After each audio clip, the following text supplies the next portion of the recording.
가인에게 주신 하나님의 경고.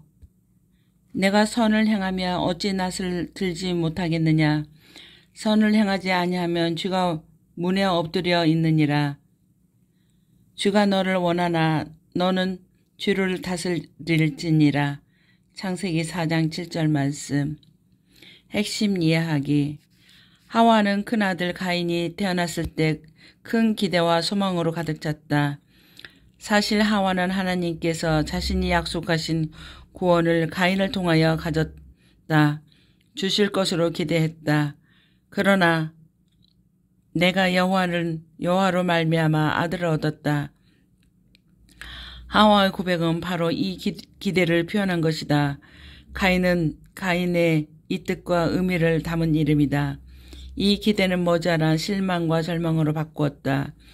그는 구원을 가져올 여인의 후손이 아니라 죄와 사망과 사탄의 지배를 더욱 심화시킬 뱀 곧 사탄의 자식이었다. 하와는 둘째 아들의 이름을 허무함 또는 공허함을 뜻하는 아벨, 히브리어는 헤벨로 지었다. 이것은 가인에 대한 절망을 암시한다. 아벨은 전도서에서 헛되다란 뜻으로 30번 사용된 단어와 동일하다. 가인과 아벨은 성장하여 아벨은 목양을 하는 자가 되었고 가인은 농사꾼이 되었다. 그들은 각각 자신들의 결실에 따라 하나님께 제물을 드렸는데 하나님께서는 아벨과 그 제물을 받으셨고 가인과 그 제물은 거절하셨다. 7절은 그 결과 가인이 분노하고 있을 때 하나님께서 나타나셔서 하신 말씀이다. 하나님께서는 먼저 가인에게 그가 왜 분노하는지를 물었다. 하나님께서는 제시하신 해결책이 바로 7절의 말씀이다.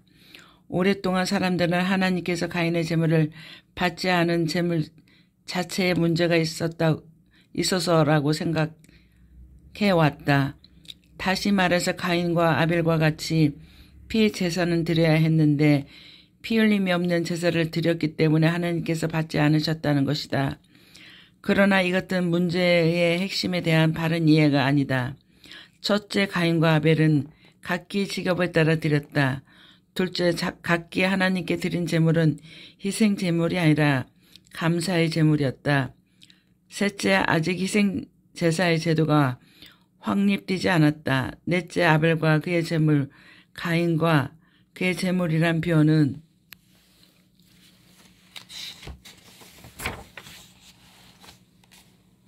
제물을 드리는 사람의 유전적인 초점을 둔 것이다. 다섯째, 하나님께서는 가인의 제물이 아니라 그가 선을 행하지 않은 것을 문제 삼으셨다. 가인과 인격과 삶을 문제로 삼으신 것이다. 하나님께서 제시한 해결책은 가인이 다른 제물을 가져오는 것이 아니라 그가 죄를 지배하여 하나님께 기뻐하시는 선을 행하는 것이다. 이 말씀은 아벨이 하나님 안에서 그분이 기뻐하시는 선을 행했다는 것을 전제한다. 아벨이 선을 행할 수 있었던 것은 물론 그가 전적으로 하나님을 믿고 의지했기 때문이다.